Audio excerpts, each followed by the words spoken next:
Hola, buenas noches. ¿Cómo están? Bueno, muchas gracias por estar ahí. Otra vez nos reunimos para poder escuchar Caballo de Troya. Hola Eva, ¿cómo estás? Eh, una obra que a mi entender es magistral. Magistral, ¿por qué? Porque permite que podamos empezar a derribar creencias falsas, historias mal escritas, manipuladas. Sencillamente se sabe que la Biblia desde sus principios tiene 600 traducciones diferentes, desde el arameo original, desde el griego, desde todas las formas en que lo hicieron. Siempre el ser humano agregó, sacó, justamente recortó, hoy sería el copia y pega. ¿Para qué? Para hacer que la historia sonara bonita en el momento en que la estaban escuchando. Civilizaciones y culturas enteras han hecho eso. Y entonces una forma que nosotros podemos tener de poder entender cómo funciona nuestro mundo es saber quiénes somos y para qué estamos desde ese tiempo donde nosotros vamos a ver a ese Jesús de Nazaret que no está muy lejos. 2200 años en la historia nuestra no es nada, son 2 días a nivel cósmico.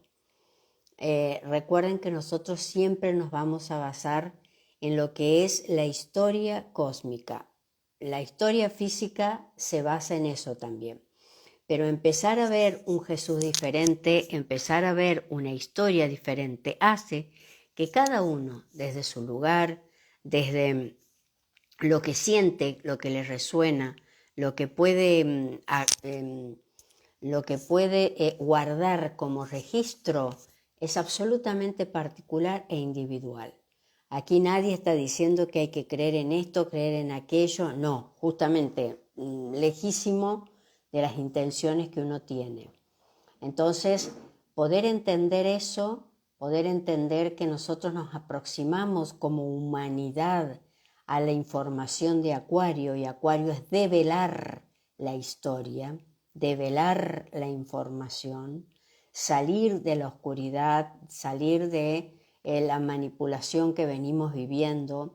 Como humanidad nosotros tenemos 2200 años de esta historia en nuestro inconsciente, y ese inconsciente hoy tiene que ser, hoy digo así, en un tiempo cuántico, hoy tiene que ser develado. Eso es Apocalipsis. Como todo, hay 7 niveles de interpretación. Nada es tan lineal, nada es tan cuadradito, nada es tan directo. Y nosotros vamos a ser testigos del final de esta civilización, del final de una historia que tiene que ver con ese creador nuestro que aquí en nuestra humanidad a nivel físico conocimos como Jesús de Nazaret. Un Dios con minúscula, aquel al que nosotros le decimos Padre, no el Dios con mayúscula. Ese Dios con mayúscula ni siquiera lo podemos imaginar. Sin embargo, las religiones se han encargado de hacer la confusión lo más clara posible. Por lo tanto, nuestra mente es una mente que permanentemente conoce la información, sabe lo que es real o no, se siente a la vez confundida, porque somos nosotros los que estamos viviendo físicamente con las creencias. Somos nosotros los que ponemos el cuerpo para poder ir a un templo, para poder hacer una peregrinación, para poder sencillamente estar en una habitación en diálogo con uno mismo, sin necesidad de imágenes, sin necesidad de nada. Ese es el verdadero místico. Eso es lo que vino a enseñar Jesús, y por eso termina como termina. En algún momento cada uno de nosotros, a medida que vaya evolucionando y sea capaz de enfrentar la verdad con mayúscula, no la verdad que me cuentan aquí los que están al lado mío, que ya la conozco, cuando podamos enfrentar esa verdad, entonces habremos sido capaces de ver la otra historia, la verdadera historia, desde mi mirada, desde mi sentir, desde mis investigaciones, que ya he dicho cuáles son, ¿no? Entonces, claro que estas palabras el año próximo son 30 años, sí, 30 años que conozco los caballos de Troya, 30 años que no me canso de rememorarlos, que no me canso de leer un párrafo, ver cómo condiciona o no esta humanidad, esa historia en los momentos que vivimos, ver cómo se la niega, porque estamos en grandes momentos de luz y oscuridad, como es nuestra naturaleza propia. Porque ahora lo que estamos observando en todo este acompañar a través del relato a ese Jesús de Nazaret, el Galileo, nuestro Padre, ¿bien? Y si ustedes tienen, quienes la tienen físicamente porque han adquirido el libro o pueden entrar en las redes, y ustedes observan la plegaria de, no es el camino de amor y paz, es la plegaria del alma, ¿bien? Es justamente, está escrita para digamos, sentir lo que es la infinitud, sentir lo que es la eternidad, sentirnos una partecita muy pequeña de lo que sería ser dioses, pero dioses con minúscula, dioses en aprendizaje, dioses en ascensión. ¿Ascensión a dónde? A la comprensión, nada más. Es lo único que tenemos que hacer. No se nos pide que seamos ni más hermosos, ni más altos, ni más bellos, ni más... no, esas son las historias nuestras, que muchas veces confunden, nos sacan del camino del misticismo, nos sacan del verdadero camino, que es encontrarnos. Y entonces cuando la vida le pone a uno adelante, caballo de Troya, por ejemplo, para mí, empieza a girar otra historia interna. Empieza uno a darse cuenta desde algo muy, muy particular, muy profundo, si se quiere, cada uno, de que algo ahí afuera no es como me contaron. ¿Y por qué? Porque no tiene encaje interno, porque no cierra, porque suena a mentira, porque no hay fundamentalmente resonancia interna, que es lo único que me asegura si yo voy a ser parte de eso o no. Entonces, hay millones de seres humanos que hace mucho tiempo les cayó en sus manos el primer caballo de Troya, y esas personas, como yo, y como por ahí ustedes podrán decir en algún momento, cambiamos nuestra mirada. Dejamos de estar en la masa que cree en lo que le dice un ser humano, absolutamente humano como yo, como ustedes, que se cree emisario de Dios. Fíjense la soberbia, emisario de Dios. Bien. Bueno, eso queda a criterio de cada uno si va a seguir mirando eso. Ahora yo pretendo la otra cara de la moneda. Esta cara que tiene que ver con la información de Piscis, ejes Piscis-Virgo. Ahí tenemos nuestras creencias más internas, tenemos el camino hacia la fe, pero el camino hacia la fe es de velar, el camino hacia la fe es descubrir. El camino hacia la fe es que no me la cuenten, me la cuento yo sola, porque tengo millones de herramientas para poder decir esto es así y esto no es así. Y si tengo que estar sola en el camino, estoy sola, el resto que siga funcionando. Eso va a ser muy importante por los tiempos que vienen.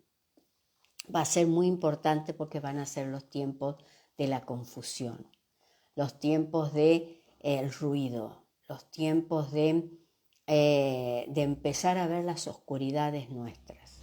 No sea el tiempo de alejarnos de Disney, alejarnos de Narnia, por ejemplo, ¿no? Bien, y para eso, fíjense cómo hay muchísimas personas que ya están empezando a develar cosas que hasta hace 4 años, 3 años, por ejemplo, y yo pongo siempre el 2020 como una gran marca de antes y después, que en realidad es el 2027, cómo hay muchas personas importantes, famosos, conocidos y demás, que ya están trabajando para poder ver esa realidad que es la que podemos llevar adelante, esa realidad, esa verdad que nos corresponde. ¿Por qué? Porque estamos queriendo avanzar en esta humanidad. No todos van a poder avanzar. ¿Por qué? Porque no van a querer ver otra cosa, y así es. La información de Piscis,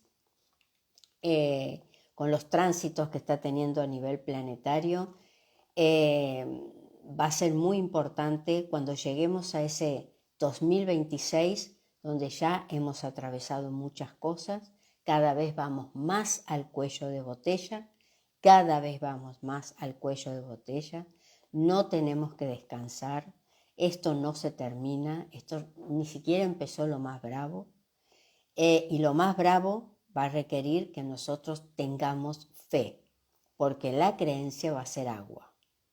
La creencia es voluble, la creencia se posiciona en el segundo chakra, el chakra humano, el chakra de la confusión, el chakra de la manipulación, aquel que donde reina, por ejemplo, los planetas negativos que influyen en nosotros, entre ellos Nimur.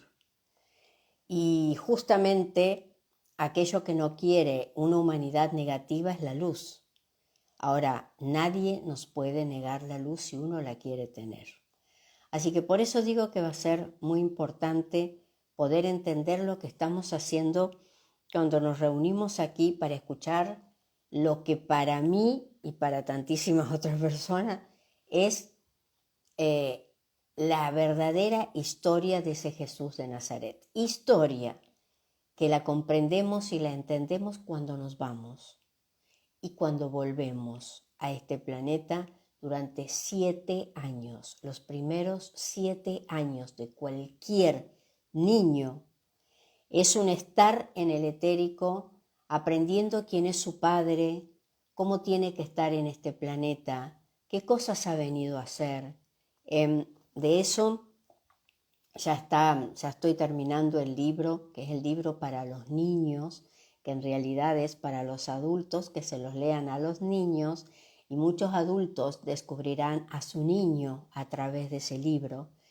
Pero es un libro que va a encarar los primeros 7 años de cualquiera de nosotros, que puede activar recuerdos, que puede hacernos sentir nuevamente lo que era esa ingenuidad de los 7 años.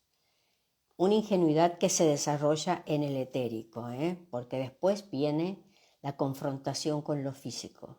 En una humanidad cada vez más problemática, en una humanidad donde hay que preservar muchísimo a los niños, donde lo único que nos va a hacer pasar por el ojo de la cerradura es ser un niño. Bien, recuerden lo que dice la Biblia. Recuerden que dejad que los niños vengan a mí, y eso es un ser humano ingenuo, pero ingenuo con bondad, ingenuo con humildad, ingenuo con ayudar al otro, no el ingenuo que me va a creer que yo soy ingenuo y me va a poner todas las trampas vida y por haber. ¿Por qué? Porque en realidad soy bastante tonta y entonces no sé ver las cosas porque confío en el otro, confío, le di mi fe al otro. Y no es así. La ingenuidad es parte de la gracia, es parte de la risa, es parte de no me importa si alguien cree que yo estoy haciendo el ridículo, yo soy así, yo me río igual, porque nadie va a rendir cuentas más que yo. cuando me vaya. Cualquiera de nosotros va a rendir cuentas, cualquiera, no se escapa nadie. Eh, el gran show que tenemos armado aquí en el planeta pone a todo el mundo bajo la misma lupa. El tema es que somos nosotros los que necesitamos vernos. Entonces, este Jesús de Nazaret, que ya estamos, transitando la parte más humana de ese Jesús, porque él ya ha descubierto allá en el Hermón, en el monte, ha descubierto su divinidad, ha descubierto quién es, ¿bien? Le llevó 33 años descubrirlo, no muere a los 33, muere cerca de sus 39. Ya es un Dios caminando, pero un Dios que quiere acercar cada vez más, quiere acercarse cada vez más. Sin embargo, tiene que cumplir su final. Un final que cuesta muchísimo entender para qué tuvo que pasar eso, no el por qué se escapa siempre a nosotros. ¿Para qué tuvo que pasar eso? ¿Cuál fue el sentido de enfrentar esa cruz que después va a ser un símbolo, desde mi mirada, totalmente maquiavélico, un símbolo nefasto que todavía funciona y todavía genera miedo y genera culpa? La futura cruz que viene a la humanidad tiene un corazón en el medio. Entre los dos travesaños tiene un corazón. Y ese corazón va a significar que esta humanidad ha trabajado con amor y con entrega para poder derrotar una gran etapa de oscuridad. Es una oscuridad que lleva millones de años. Recuerden que nuestra historia no empezó ni hace 14.000 años, ni hace 10.000 años, ni hace 2.000 años, ni cuando Colón vino para acá. La historia comienza hace muchísimo tiempo. ¿Por qué? Porque vamos a empezar a verlo de nuevo, despacio, cuando esta humanidad empiece a limpiarse. Esta humanidad tiene que ordenarse. Para ordenarse hay que desordenar. Entonces, recuerden que la palabra cosmos es orden. Si no hay orden, actúan las leyes cósmicas. Cualquier planeta, cualquier esfera de experiencia está bajo esas leyes. Nadie escapa, nadie. No importa los papelitos, los títulos que tengas, no importa quién seas, no importa qué corona portes, todos somos iguales. Ante los ojos del cosmos somos todos iguales. Así que cada uno actuará en consecuencia, de acuerdo a su karma, es decir, de acuerdo a lo que mi alma ha dejado en mí, actúo y a eso lo tengo que mejorar. Bien, les recuerdo que estamos en el momento en que Jesús de Nazaret sale del palacio, de la casa de Anás, del palacete de Anás, que es el ex sumo sacerdote, en ese momento es Caifás, el sumo sacerdote, quien tiene el comercio de todo Jerusalén, no sé si les suena conocido, que tiene el comercio, la religión pasa por el Sanedrín, el comercio pasa por el Sanedrín, y es justamente eso lo que les empieza a molestar de ese Jesús que se proclama el Mesías, se proclama aquel que va a derrotar a la oscuridad. Pero lo que pasa es que creen que es desde otro lugar, no lo entienden y por eso tiene que ser juzgado. Entonces, Jasón, que es el mayor norteamericano que hace el viaje en el tiempo junto con su amigo Eliseo para poder estar en los momentos más claves y que se pueda reescribir la historia, ¿bien? Es quien va siguiendo paso a paso todo lo que está sucediendo y es él el que lo cuenta. ¿Mm? Bien, entonces, estamos después de los momentos de la cuarta negación de Pedro. Recuerden que Jesús le dijo que lo iba a negar y Pedro lo niega 4 veces. Y en ese momento los gallos llenaron con sus cantos las primeras luces de aquel viernes 7 de abril que jamás podré olvidar. Así dice Jasón y sigue. Hubiera dado cualquier cosa por seguir al lado de Pedro. Creo que a partir del canto de aquel gallo, el apóstol ya no fue el mismo. Es cierto que el inexplicable portento de la resurrección del Maestro le afectó decisivamente. Sin embargo, aquellas negaciones pesarían ya para siempre en su alma. Allí, estoy convencido, murió, si no toda, sí buena parte del Simón asustadizo, torpe y engreído. Su espíritu, como digo, había recibido el más duro de los golpes. Pero la misión me exigía permanecer lo más cerca posible del Nazareno, y con una breve carrera me uní a Juan Zebedeo, a su discípulo el más pequeño, el más joven. Al cruzar la puerta y con una breve carrera me uní a Juan y al soldado romano. Al cruzar la puerta de entrada al palacete del ex sumo sacerdote, me sorprendió ver a Juan Marcos, cubierto esta vez por un manto. ¿Cómo había llegado hasta allí? No pude detenerme a preguntárselo, pero deduje que, después de escapar de los mercenarios, se habría hecho con aquella prenda siguiendo a la escolta romana, al igual que Juan Zebedeo y Pedro. La comitiva enfiló las desnudas calles de Jerusalén en el momento en que las trompetas del templo procedían a despertar a la población. Pregunté a Juan si sabía a dónde nos dirigíamos. Los sacerdotes enviados por Caifás, me dijo, anunciaron al suegro de esa rata que el tribunal del Sanedrín estaba dispuesto. Me temo que pronto lo sabremos. El pelotón tiraba con prisas del maestro, así que me apresuré a interrogar a Juan, el de Zebedeo, sobre lo ocurrido en el interior de la casa del poderoso e influyente Anás. Tal y como sospechaba, siempre según el testimonio de Juan, que no se apartó un momento de Jesús, Anás se tomó el encuentro con el Galileo con una lentitud muy extraña. La presencia del rabí ante el ex sumo sacerdote carecía prácticamente de sentido, de no haber sido por la estratagema urdida entre Caifás y su suegro, o sea, Anás, a fin de retenerle en un lugar seguro hasta que los saduceos, escribas y fariseos, comprometidos en la trampa, terminaran de comparecer ante el sumo sacerdote.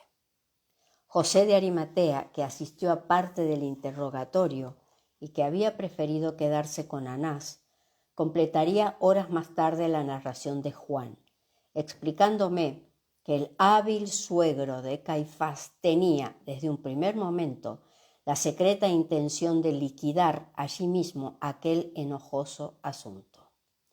Por lo visto, conociendo el carácter violento e impulsivo de su yerno, no deseaba que la causa contra el maestro cayera en sus manos, pero la inesperada postura de Jesús de Nazaret abortó sus planes. Anás, me informó el Zebedeo, conocía al maestro desde antiguo. Como todo el mundo en Israel, también él había oído hablar de las señales, prodigios y enseñanzas de Jesús. Al recibirnos en sus estancias privadas, Anás quiso prescindir del representante del Optio y de mí mismo, pero el soldado romano se opuso, advirtiéndole que se trataba de una orden de Pilato. Como sabes, las relaciones de ese corrompido sacerdote con los romanos son excelentes y, finalmente, tuvo que resignarse.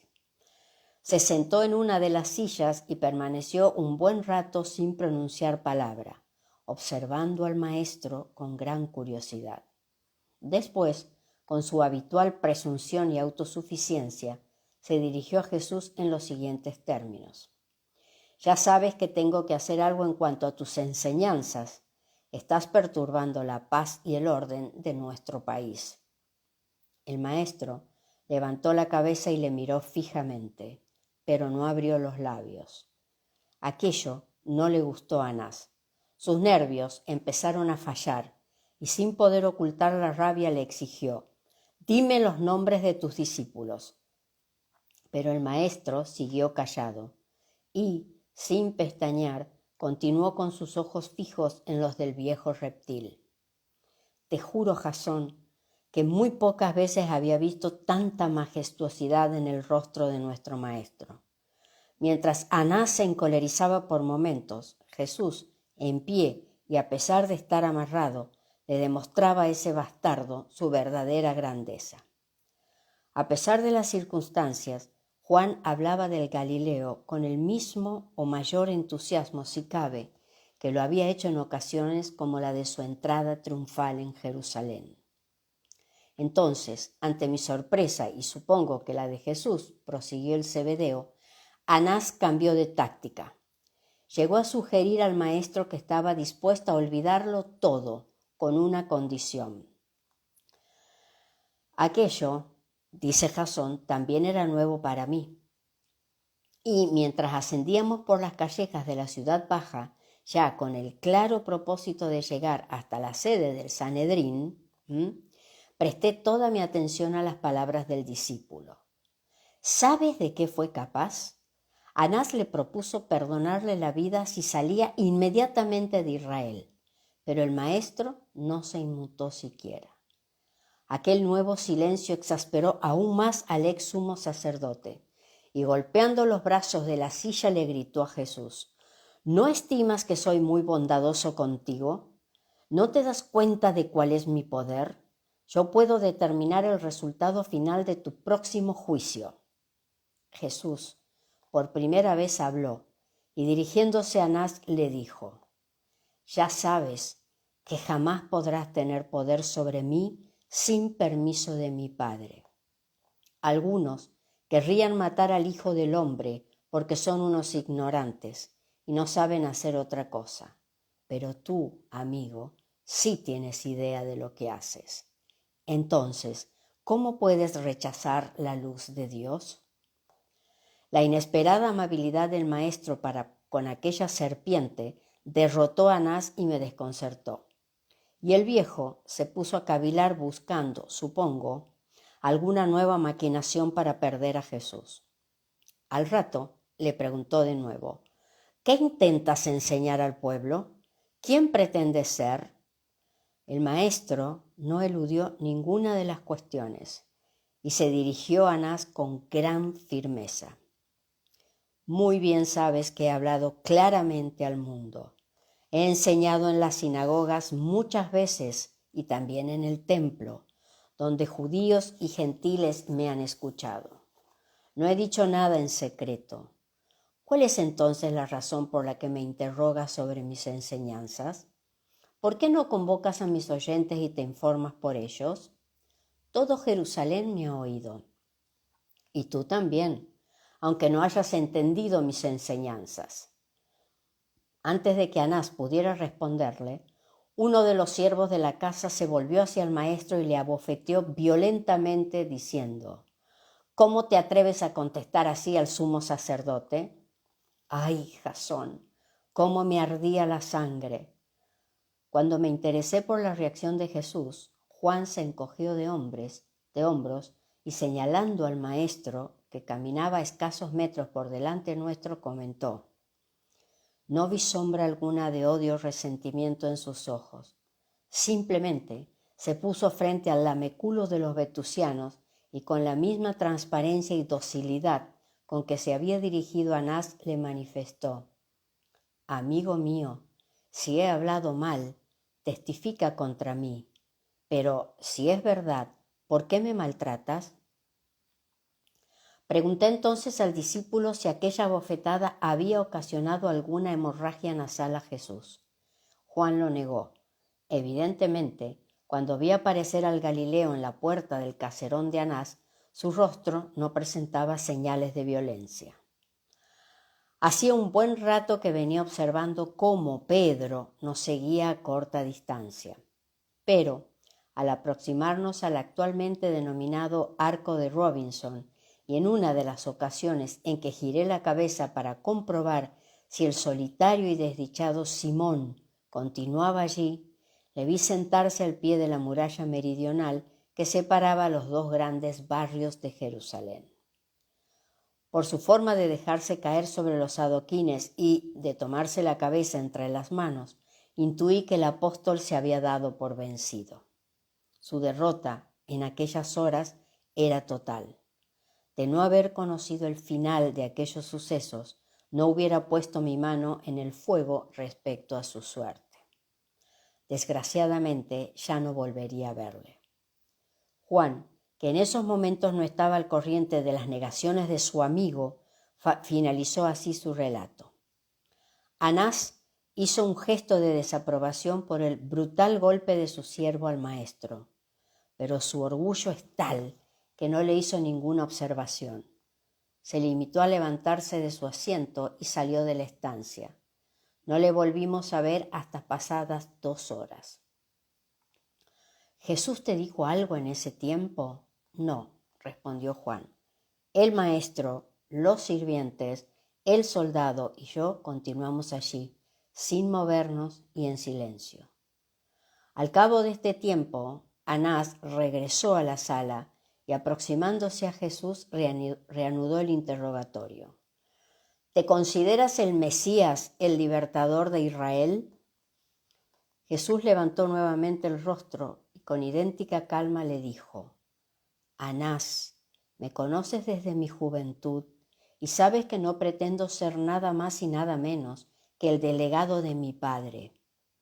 He sido enviado para todos los hombres, tanto gentiles como judíos. Pero el ex sumo sacerdote no quedó satisfecho y repitió la pregunta. He oído comentar que pretendes ser el Mesías. ¿Es cierto? El maestro esperó un poco antes de contestar. Por un momento creí que no deseaba hablar, pero ya lo creo que lo hizo. ¿Y con qué seguridad, Jasón? Tú lo has dicho, le dijo al fin. Entonces fue cuando entraron esos sacerdotes. Venían de parte de Caifás, y acercándose a Anás le murmuraron algo al oído. No puedo decirte el qué, aunque supongo que tiene mucho que ver con el consejo del Sanedrín. Como te decía, no tardaremos en saberlo. El resto ya lo sabes. Anás ordenó que condujeran a Jesús a la presencia de su yerno y abandonamos la casa. Poco antes de las 6 de la mañana, el pelotón que conducía a Jesús se detuvo frente a un caserón muy rústico. Déjenme. Un caserón muy rústico situado a escasa distancia del gran rectángulo del templo. ¿Bien? Cuando entraron, estaban frente a estos asientos, cerrando el semicírculo, 3 filas de bancos, igualmente de madera, pero estaban sobre el enlosado del piso y por lo tanto en un nivel más bajo. Cuando ingresamos, el asiento en forma de media luna estaba ya ocupado por un total de 23 sacerdotes. Otros 6 o 7 se habían acomodado en la primera de las 3 hileras de bancos ya mencionadas. Las otras 2 filas permanecían vacías, habían entrado al Sanedrín. Sentados en el filo del entarimado y frente a cada uno de los 2 extremos del semicírculo se hallaban 2 escribas judiciales. Vestían sus tradicionales túnicas de lino blanco, portando en sendas fajas unas cajitas de madera de las que empezaron a extraer sus útiles de escritorio, plumas de caña y 2 reducidos frascos que hacían las veces de tinteros, y prepararon los rollos de cuero. A decir verdad, aquellos 2 escribas fueron lo único legal y correcto en todo aquel simulacro de juicio. Jesús, siempre en compañía del soldado que controlaba la cuerda que amarraba sus muñecas, fue obligado a situarse al pie mismo del entarimado, de cara a los jueces y dando la espalda a las 3 filas de bancos. Juan y yo, en compañía de otros levitas y domésticos del Sanedrín, tomamos posiciones por detrás de esas hileras de asientos y a la izquierda del maestro. Al fondo de la sala, a través de una puerta situada a nuestras espaldas y que permanecía entreabierta, descubrí un grupo de hebreos, pero, a juzgar por su indumentaria, no parecían sacerdotes ni miembros del Sanedrín. La incógnita no tardaría en despejarse. Desde un primer momento me llamó la atención un personaje que ocupaba el centro de aquel tribunal. Debía rondar los 50 años. No era muy alto y en su cuerpo sobraba grasa por todos lados. Su obesidad destacaba especialmente en su cara, redonda y congestionada, y en una gran papada sobre la que descansaba una barba canosa. La cabeza, sin el turbante que lucían algunos de sus compañeros de banco, estaba rematada por un cabello negro y muy corto al estilo juliano. Su gran humanidad se veía notablemente multiplicada por unas vestiduras muy distintas a las del resto de los jueces. Mostraba una túnica y unos calzones, todo ello de seda y en una tonalidad leonada. Su pecho aparecía ceñido por 5 bandas o azalejas, cada una de un color: oro, carmesí, grana, cárdeno y leonado. Aquel individuo era José ben Caifás, sumo sacerdote desde el año 18, por designación del gobernador romano Valerio Grato, antecesor de Pilato. A derecha e izquierda del yerno de Anás, como digo, se sentaban otros 22 miembros del Sanedrín, casi todos cubiertos por amplios mantos multicolores. Juan, en voz baja, me fue señalando a los más venenosos e intrigantes: Semes, Dotaim, Leví, Gamaliel, Jairo, Neftalí y un tal Alejandro, en su mayoría saduceos. En los rostros de aquellos individuos, casi todos con edades que oscilaban alrededor de los 60 años, había perplejidad. El porte majestuoso y calmado del Nazareno debía causarles una honda impresión. Desde el momento en que Jesús fue situado frente a ellos, no cesaron en sus cuchicheos. Pero Caifás parecía tener prisa, y a una orden suya, algunos de los policías invitaron al grupo de judíos que aguardaban la sala contigua a que se aproximara al consejo. Ante la sorpresa primero y la indignación después de Juan Zebedeo, aquellos testigos comenzaron a declarar contra las enseñanzas y la persona del Galileo. Sus ataques, tan exaltados como desordenados, se centraron fundamentalmente en las numerosas violaciones del sábado y de las leyes mosaicas que, según ellos, habían cometido Jesús y su grupo de desarrapados galileos. Los perjuros, a todas luces comprados de forma precipitada por el Sanedrín, se contradecían incesantemente, convirtiendo la sesión en una farsa. El desfile de falsos testigos llegó a ser tan lamentable que algunos de los jueces, avergonzados, bajaban la cabeza o se revolvían nerviosos y violentos en sus asientos. El maestro, que en esta ocasión sí había levantado su rostro, permanecía impasible, sobresaliendo sobre sus acusadores, no solo por su talla, sino, sobre todo, por su porte majestuoso. Aquel talante sereno, sin la más débil sombra de orgullo o engreimiento, exasperó aún más a Caifás y sus cómplices, que no entendían cómo un hombre podía guardar semejante calma cuando todo apuntaba hacia una posible sentencia de muerte. Este profanador del sábado, afirmó uno de los testigos, es reincidente, ya que consta que fue amonestado por los sacerdotes en varias ocasiones. Por tanto, es reo de exterminio. De acuerdo con la Mishnah, el que profanaba el sábado con premeditación y de forma reincidente debía ser muerto por lapidación. Otro de los falsos testigos tomó la palabra y, señalando al Galileo, recordó a la sala la multiplicación de los panes y peces. De acuerdo con nuestras leyes, aseguró, este hombre es un mago que engaña al pueblo con sus actos. Muchos pudimos ver entonces cómo este enviado del príncipe de los demonios llevaba a cabo el acto y sus discípulos le secundaban. Un murmullo de aprobación se extendió entre los jueces, pero el maestro seguía mudo. Según el Levítico, argumentó uno de los hebreos, el reo adquirió impureza por contacto con cadáveres y, por si no fuera culpa suficiente, se atrevió a violar la sagrada creencia de la resurrección de los muertos, sacando de la tumba a Lázaro. Algunos de los saduceos, cuya filosofía rechazaba de plano la resurrección de los muertos, movieron la cabeza negativamente, sonriendo sin disimulo.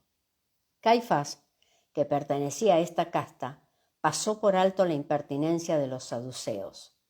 No era aquel el momento de entrar en polémicas con los fariseos, que habían fruncido el ceño con claro disgusto por las irónicas y silenciosas manifestaciones del resto del tribunal. La momentánea tensión entre los jueces se vio disipada cuando aquel testigo desvió su acusación hacia el nuevo hecho mágico de haber levantado a Lázaro del sepulcro en un tiempo inferior al toque del shofar. Aquel dato me hizo pensar que, puesto que cada uno de estos toques de cuerno de los levitas del templo nunca se prolongaba más allá de los 15 segundos, la resurrección de Lázaro, desde que Jesús le llamó hasta que aquel volvió a la vida, pudo suceder en un tiempo de 12 a 15 segundos. Esto es una nota del mayor. La acusación, como casi todas, resultaba tan pueril y falta de base que el sumo sacerdote, cada vez más descompuesto, apremió a los siguientes testigos para que continuaran. Pero las sucesivas alegaciones no fueron muy brillantes. Varios de los judíos, acompañando sus palabras con grandes aspavientos, recordaron al tribunal otro de los delitos de Jesús: no haber comido el obligado cordero pascual. Aquella información solo podía haber sido suministrada por Judas. El Iscariote, que había llegado al edificio del Sanedrín mucho antes que nosotros, permanecía detrás del grupo de testigos, aunque en ningún momento llegó a testificar. Las normas de aquellas gentes prohibían que un traidor se dirigiera públicamente al consejo. La ley mosaica, efectivamente, establecía que todos los israelitas estaban obligados a comer cordero o cabrito en la fiesta de la Pascua.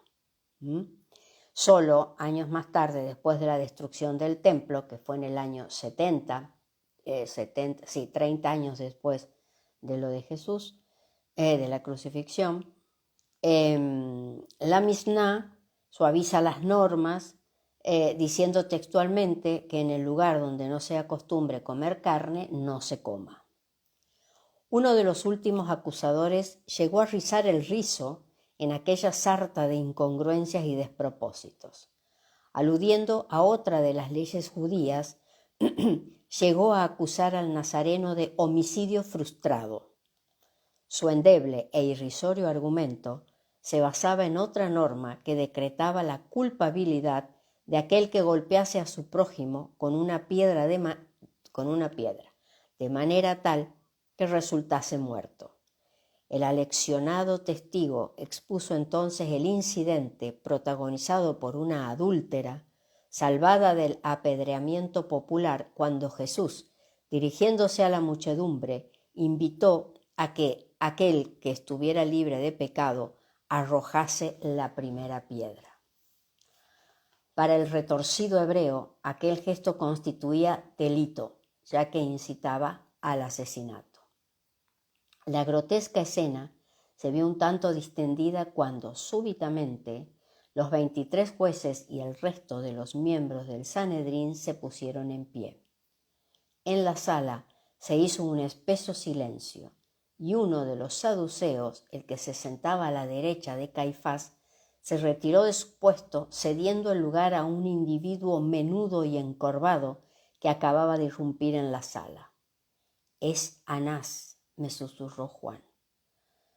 Durante mi estancia en el palacete del ex sumo sacerdote, no había tenido oportunidad de conocerle. Ahora, al verle subir al estrado ayudado por 2 de sus siervos, sentí cierta decepción. El poderoso suegro de Caifás y padre de la influyente familia sacerdotal era en realidad un viejo decrépito, muy próximo a los 70 años y aquejado de una avanzada dolencia de Parkinson. Como Sagan, o presidente de la Cámara de los Ancianos, ocupó el asiento ubicado a la derecha del sumo sacerdote en funciones aquel año.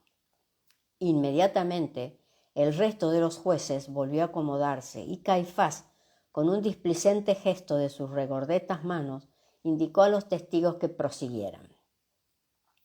A pesar de su más que probable esclerosis cerebral, Anás o Anano, como lo llama Josefo, conservaba unos ojos de rapaz nocturno, grandes y vertiginosos. Nada más sentarse recorrieron la sala, yendo a posarse en los del maestro, y el temblor de sus manos se acentuó.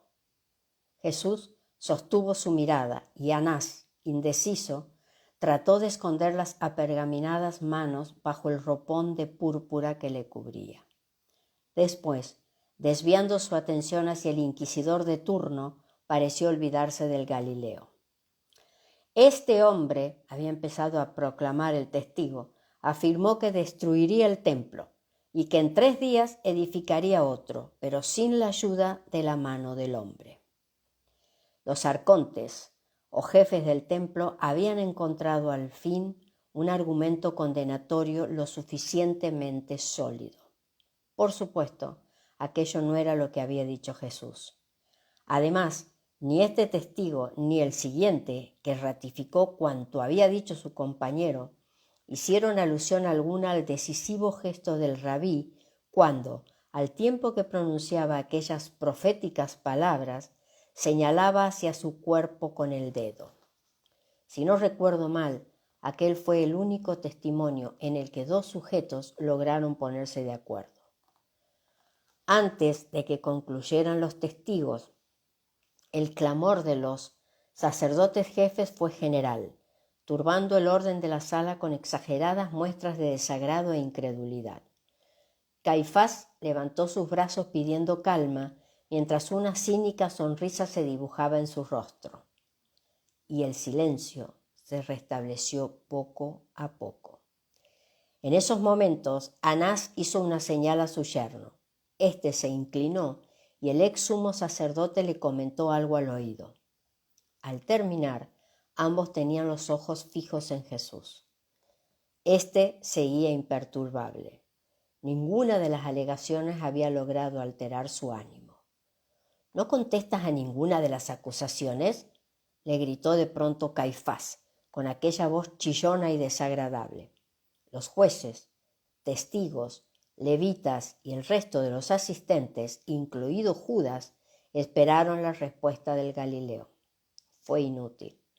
El maestro, con los ojos puestos en Caifás, no despegó los labios. Aquel silencio del acusado, unido a su gran entereza, hizo enrojecer a Caifás. Sus párpados empezaron a cerrarse y abrirse rítmicamente, presa de un tic nervioso. Es muy posible que el odio de aquel hebreo hacia Jesús de Nazaret alcanzase en aquellos minutos unas cimas extremas. Y estoy casi seguro también que, por encima de las enseñanzas y milagros del Nazareno, lo que verdaderamente alimentaba la venganza del sumo sacerdote era el dominio de que hacía constante gala el maestro. Si Jesús se hubiera humillado o adoptado una postura conciliadora, quizá el simulacro de proceso no hubiera arrastrado tan dolorosas consecuencias para la persona del rabí de Galilea. Cuando todo parecía indicar que Caifás estaba a punto de estallar, Anás se incorporó. Extrajo un rollo de pergamino del interior de su manga derecha y, mientras procedía a desplegarlo, anunció al tribunal que aquella amenaza del Galileo de destruir el templo era razón más que suficiente como para considerar las siguientes acusaciones. Y con voz premiosa y vacilante, pegando casi el documento a los ojos, dio lectura a los cargos que, obviamente, habían sido fijados antes, incluso en la sesión del Sanedrín. El acusado desvía peligrosamente a las gentes del pueblo y, además, les enseña. El acusado es un revolucionario fanático que aconseja la violencia contra el templo sagrado y, además, puede destruirlo. El acusado enseña y practica la magia y la astrología. La astrología estaba entonces severamente penada. Un escritor asegura que era una ciencia funesta que engendraba todas las maldades. Y las iglesias, las religiones siguen considerándola así. El acusado enseña y practica la magia y la astrología. La prueba de que promete edificar un nuevo santuario en 3 días y sin ayuda de las manos es concluyente. Juan, estupefacto, me hizo ver algo que estaba claro como la luz. La redacción de semejantes acusaciones tenía que haber sido hecha de mutuo acuerdo con los falsos testigos. Pero las indignidades de aquel consejo no habían hecho más que empezar. Anás volvió a enrollar el pergamino y aguardó en pie la respuesta del reo. Sin embargo, Jesús no movió un solo músculo. El anciano, visiblemente contrariado, se dejó caer sobre el banco y aquel denso y amenazante silencio inundó de nuevo la cámara. En un acceso de ira, Caifás saltó de su puesto y llegando frente al maestro le conminó con el dedo, gritándole: «En nombre de Dios vivo, bendito sea, te ordeno que me digas si eres el liberador, el Hijo de Dios, bendito sea su nombre». Esta vez Jesús, bajando sus ojos hacia el menguado y colérico sumo sacerdote, sí dejó oír su potente voz: «Lo soy, y pronto iré junto al Padre. En breve, el Hijo del Hombre será revestido de poder y reinará de nuevo sobre los ejércitos celestiales».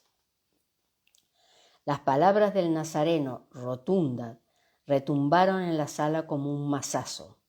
Caifás retrocedió 2 pasos. Tenía la boca abierta y temblorosa, y sus ojos aparecían inyectados de sangre, al igual que su cara y su cuello. Sin dejar de mirar a Jesús, echó mano de las 5 azalejas que rodeaban su pecho y con un tirón hizo saltar los pasadores que sujetaban dichas bandas por la espalda. En aquel tiempo, esta es una nota de Benítez, ni los hombres ni las mujeres usaban botones. En Israel no eran conocidos. En su lugar utilizaban pasadores, una especie de aguja grande con un orificio en el centro al que se aseguraba un cordón. Se usaba insertándolo en la tela y pasando el cordón por detrás de la punta y la cabeza. Esto sería la famosa rasgarse las vestiduras. La sagrada ornamentación del sumo sacerdote cayó sobre el piso, ¿sí? Con un casi imperceptible chasquido de las agujas de marfil al estrellarse contra el enlosado. Y Caifás, fuera de sí, exclamó con voz quebrada por la congestión, al tiempo que una involuntaria lluvia de gotitas de saliva saltaba por los aires: «¿Qué necesidad tenemos de testigos? Ya han oído la blasfemia de este hombre. ¿Qué creen y cómo hemos de proceder con este violador?» La treintena de saduceos, fariseos y escribas se puso de pie como un solo hombre, vociferando a coro: «Merece la muerte, crucifixión, crucifixión». La acelerada palpitación de las arterias del cuello de Caifás demostraban muy a las claras que su organismo estaba experimentando una importante descarga de adrenalina, y con la misma furia con que había desgarrado parte de sus vestiduras, volvió a encararse con el maestro, lanzando un violento revés a la mejilla izquierda de Jesús. Los sellos de la mano izquierda del sumo sacerdote llegué a identificar una piedra de jaspe, un sardio y una cornerina, hirieron el pómulo y dos finísimos reguerillos de sangre se abrieron paso hacia la barba. Pero el Galileo no dejó escapar un solo lamento. Bajó los ojos y ya no volvería a levantarlos hasta que la policía del templo le condujo a la sala donde había visto congregados a los testigos. El yerno de Anás se retiró a su puesto mientras el coro de jueces seguía vociferando: «¡Muerte, muerte!». Juan se aferró a mi brazo, mordiendo el manto en un ataque de impotencia y desesperación. Pero nadie, ni siquiera el soldado romano, movió un solo dedo en defensa de Jesús. El suegro del sumo sacerdote, que fue el único que permaneció sentado y en silencio, solicitó calma.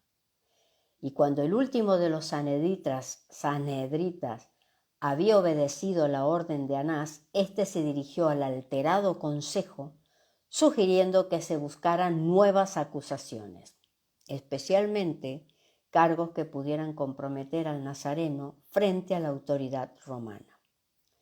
Con una inteligencia mucho más sutil que la del resto de los allí congregados, el veterano ex sumo sacerdote les dio a entender que aquellas alegaciones podían no satisfacer a Poncio Pilato. Déjenme ver si había marcado. No. Pero los sacerdotes, con Caifás a la cabeza, se opusieron rotundamente.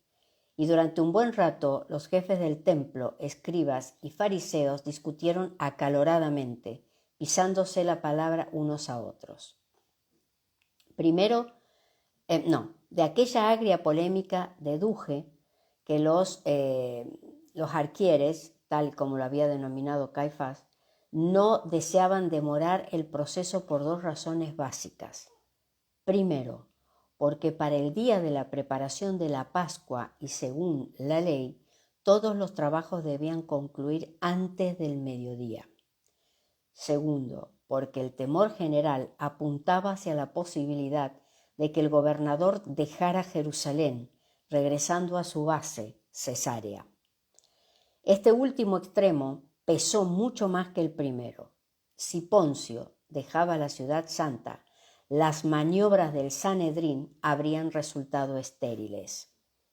Anás no pudo controlar la situación y los jueces, imitando al sumo sacerdote, se levantaron abandonando la sala. Pero antes, uno tras otro pasaron por delante del maestro escupiéndole en el rostro. Si no recuerdo mal, fueron 30 salivazos, mejor dicho, esputos y salivazos, quizás a partes iguales. Cuando el maestro pasó a nuestro lado, camino de la estancia, donde iba a tener lugar una de las más salvajes y denigrantes afrentas de aquella jornada, el discípulo volvió su cara, impresionado por las repugnantes expectoraciones que ocultaban casi el rostro y barba del dócil Jesús.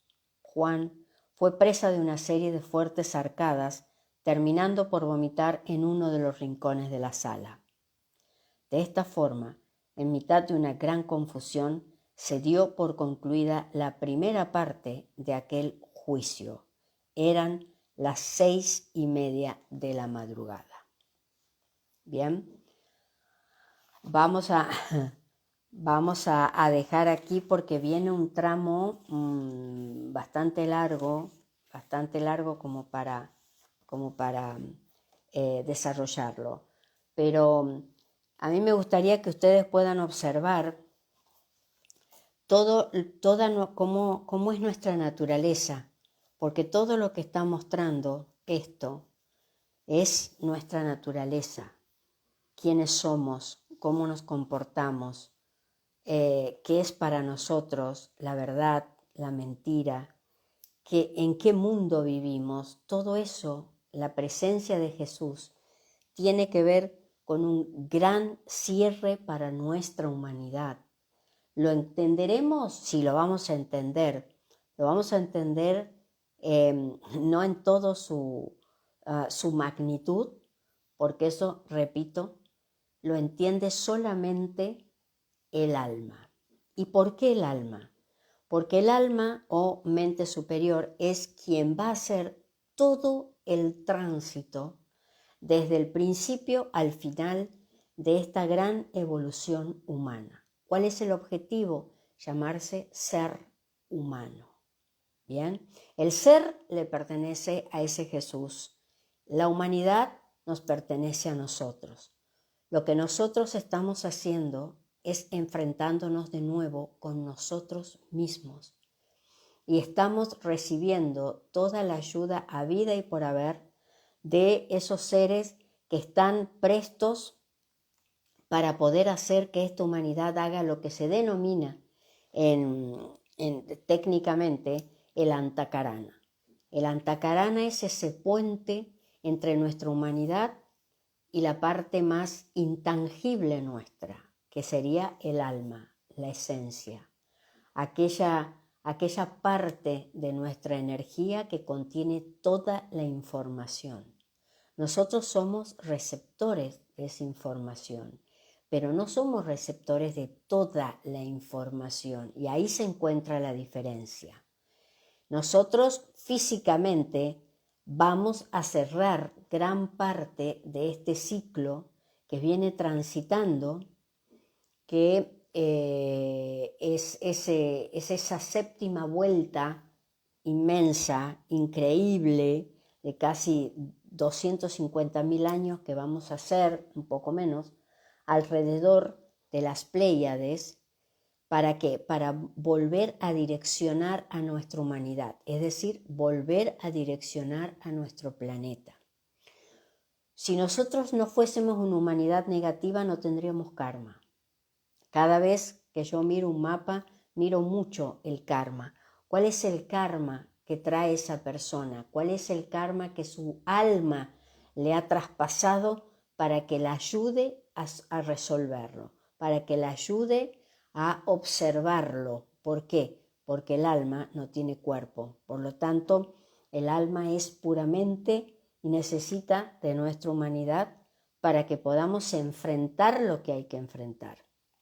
Y eso hace que nosotros seamos seres físicos y emocionales en una encrucijada muy importante en nuestra humanidad. Por eso la presencia de ese Jesús de Nazaret en nuestra historia, que tenemos el lujo de conocer como humanidad en este momento, la historia de ese Jesús, porque es esa historia la que está inscripta en nuestros corazones. Es esa historia la que uno puede sentir si quiere, si puede, si se dedica a reflexionar sobre ello, porque convengamos que nosotros necesitamos amasar una idea, sentirla, ver cómo funciona en el tiempo, qué resultado me da, qué no me da, ¿para qué? Para poder hacer mi propio sistema de creencias. Ese es el sentido. Esa es, fíjense, todo lo que vamos observando de este caballo de Troya, de esta vida de ese Jesús de Nazaret, una vida muy corta. Él es crucificado casi por cumplir los 39 años. Es increíble que estemos en un planeta donde existen muchos tiempos. Fíjense, los judíos no aceptan a Jesús de Nazaret como el Mesías, por lo tanto, ellos van en el año, creo que, si no me equivoco, 5.400 y pico, en un tiempo virtual. Nosotros estamos supuestamente en el año 2023, cuando en realidad estamos en el 2030. Todo eso hace un gran impacto en la mente, porque confunde a la mente superior, porque hablamos idiomas cruzados. Todo eso tiene que volver a su eje, todo tiene que volver a su eje porque así lo describen las leyes cósmicas. Entonces no vamos a poder dejar de enfrentar los cambios que vienen y por ello tenemos tantísimas herramientas para poder prepararnos de acuerdo al bagaje psicológico que el alma ha dejado en cada uno de nosotros. Son muchísimas cosas técnicas, pero no importa. Eso si quieren vayan a mi canal de YouTube, suscríbanse, ahí va, ahí tienen los vivos, tienen además muchísimos otros videos donde yo voy explicando la parte mecánica, técnica de esto que yo llamo el manual del alma para poder entender cómo funciona el alma. ¿Por qué? Porque el alma está habitando en mí. ¿Cómo no voy a entender esa alma? Esa alma que es una parte imaginada de este Jesús de Nazaret que se llama, si se quiere, si uno lo quiere ver así, Micael de Nevadón, Sananda en el etérico, así como nosotros tenemos un nombre físico, el alma tiene su nombre, eso se puede descubrir a través de meditación.